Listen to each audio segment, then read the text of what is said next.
Mercedes Moné and Hazuki in the semifinal of the Owen Hart Cup. What a match this was. A rematch from Strong Style Evolved in 2024 in Long Beach, which I remember just being an incredible match. I looked this up to remember like what it got. It got 4 and 3/4 stars and a 9.20 on Cage Match. So Moné bails to the stage and she's staring at the trophy, and then she takes over until Hazuki DDTs her on the edge and lands 3 consecutive suicide dives, and this crowd starts chanting Hazuki. And this crowd, like, sometimes you will get, like, it's a real challenge to get, someone that's not as familiar with the audience over. This wasn't some case of like she was working really hard and the crowd was with her from the beginning, and that really helped. I thought, because there was no learning curve here of Hazuki. They were really into this. Moné does the 3 amigos, Meteora off the ropes onto the stage. And then you have Hazuki going for the crossface, but she does not have the Gable grip, as Taz points out. And they're trading strikes from their knees, falling into one another. There's a brain buster, but Moné then rolls to the floor after taking it, and they trade covers back and forth. Moné applies the statement maker, but Hazuki bridges to a cover, kicking out, and Mercedes puts her up for the moneymaker. I'm like, oh, this is going so well. Don't tempt fate here with the moneymaker. But it's countered into an arm drag and then turned into a sunset roll-up. Then La Magistral cradle by Hazuki for a 2 count. And after one final roll through, Hazuki gets hit with the backstabber and into the match-ending statement maker as Mercedes manages to tap her out at 22 minutes and 25 seconds. Awesome match. I thought this was the match of the show. It was absolutely incredible. First of all, what is this on her face? Like, what happened to her? So the match. Yeah, they zoomed in on her, and part of me thought it was like her red hair was like mixed in with this, but there was. I don't think this was not like mascara or stuff. But it looked like a case of terrible rug burn. But it did not look like it was blood necessarily, but they zoomed in on her in the corner, and it was hard to tell like what exactly this was or what particular point in the match it came from. But it looks like that will be sore in the morning. It was a match where I thought both women looked really, really good, and Moné further shows that that 6-month layoff did not give her any ring rust whatsoever. I think she's at the very top of her peak as an in-ring performer, in my opinion. And these two, their chemistry is so good. Like, this was not just a case of that match 2 years ago. Like, they really complement each other well. They had a great crowd here. I thought this match was excellent. Yeah, absolutely. And I feel like Hazuki, whenever she comes back, I hope she'll be warmly welcomed by this audience. Is this Tony Khan's new favorite wrestler outside of AEW? You know what? We'll Starlight Kid better have a hell of a match with Tekla. Yeah, Tekla should be going after every member of Stardom. I think that would be a wonderful showcase for several of them on Dynamite. We got a Maya World Athena video, which is being taped probably around now and will air Saturday on Collision. Face to face. Let's talk about this because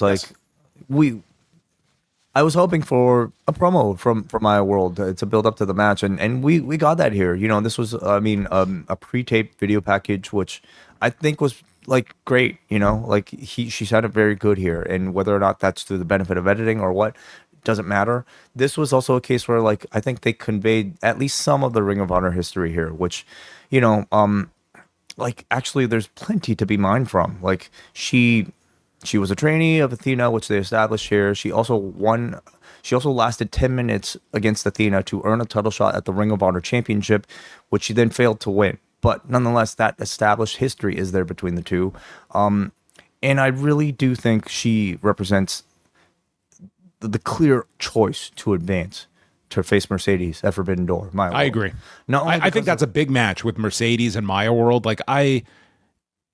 Well, you can do Mercedes and Athena at another time. You have something here, and Maya going to the finals, I think it will be like she will be the sentimental favorite in that match, and she doesn't have to win the tournament, but I would be putting her in the final. You have something here, and I think that match will mean more on the pay-per-view with, you know, what has happened here to this woman. She's really the only option for several reasons, not just because of what happened to her personally, the tragedy of what happened to her, but because of the story with Athena. You know, like you took her to the limit. Yes, you lost your championship match.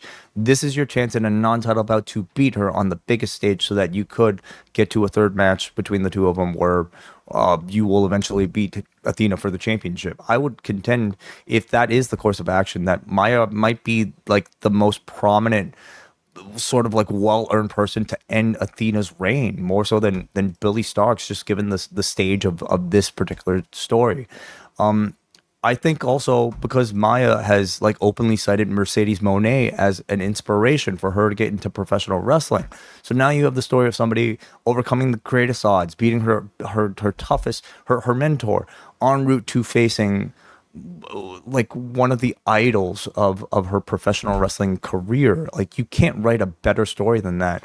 And I don't know, obviously what happened was awful, but somehow like finding this scenario to insert her to take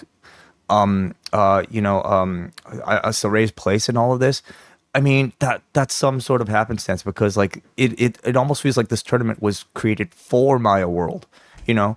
And again, I don't really think she'll win. I don't think she should win, in fact, because I don't think she should go on to All In.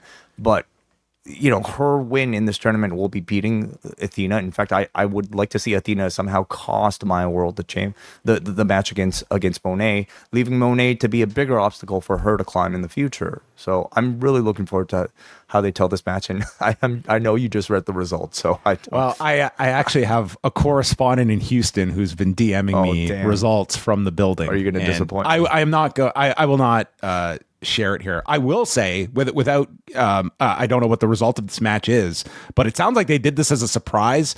Dante Martin was out and his opponent is Mystico, and apparently the audience went nuts for Mystico showing up. So that answers maybe some whatever. I would think Mystico's on Forbidden thing. Door. Yeah, like that would set up something. So yeah, he was in Japan for Dominion on Sunday. But anyway, yes. Saturday night it is. I'm looking forward to that match, and or reading the spoiler to the match. Well, you can avoid them if you don't want to see it.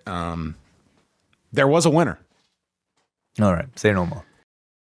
The month of June on the Post Wrestling Cafe is going to feature 2 editions of Rewind Away. Already in your feeds is a retrospective on the career of Manami Toyota. Plus, we are discussing WWE's WrestleMania 33 event from 2017, highlighted by the return of the Hardys, John Cena gets down on one knee, and Roman Reigns attempts to retire The Undertaker. Plus, we have coverage this month of New Japan's Dominion card. It's an Ask Away mailbag show as we take all of your questions.